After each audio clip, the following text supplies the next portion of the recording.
Hello, I'm Tom Watts with the BBC News. Rwanda has praised as an important step a report by French historians on France's role during the 1994 genocide. The government in Kigali said the conclusions of its own forthcoming investigation would complement the findings of the French Commission.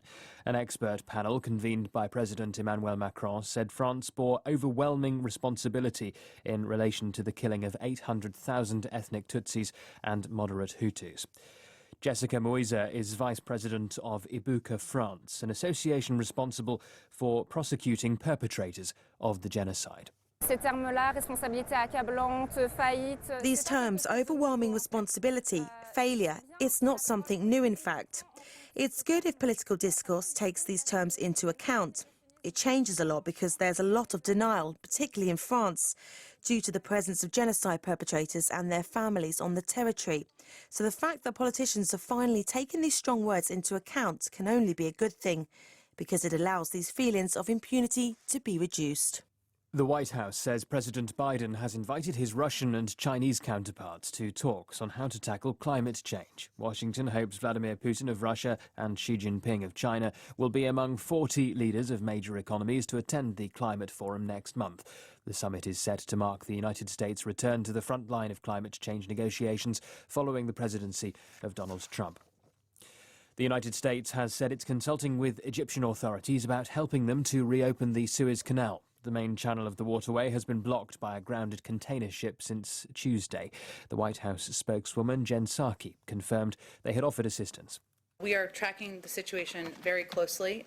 We understand that Egyptian officials are working to remove the tanker as soon as possible and continue traffic. As part of our active, diplomatic dialogue with Egypt, we've offered U.S. assistance to Egyptian authorities to help reopen the canal. US media reports suggest an assessment team of Navy dredging experts hopes to start work at the scene soon.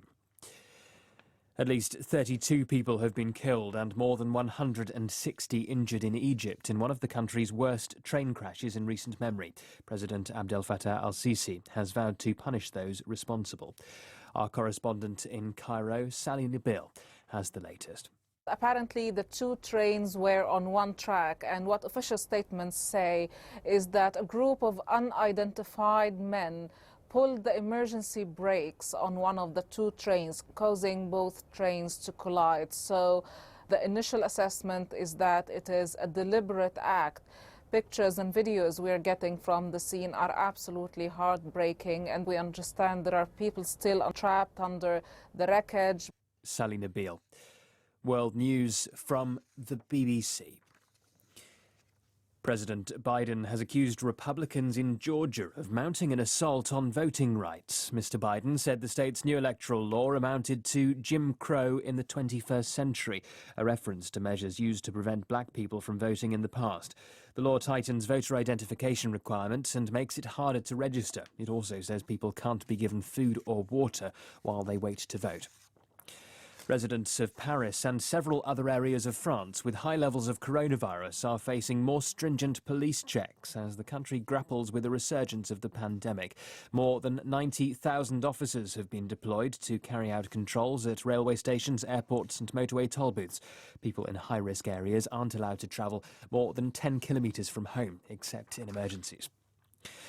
Myanmar's military authorities have warned that troops will shoot protesters in the head as anti-coup activists called for a huge show of defiance on Armed Forces Day on Saturday. It is the first acknowledgement of a shoot-to-kill policy by the Burmese military. And Belarus has once again been disqualified from the Eurovision Song Contest and now has no chance to take part in the competition in May.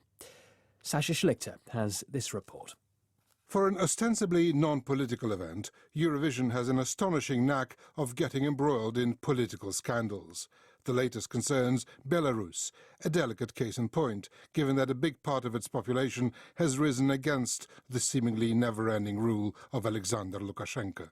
2 weeks ago, the band Galazi Smesta were told that their entry, I Will Teach You, put the non-political nature of the contest in question. They still had time to submit a new one, but on Friday night, the European Broadcasting Union ruled that the new song too was in breach of competition rules. BBC News.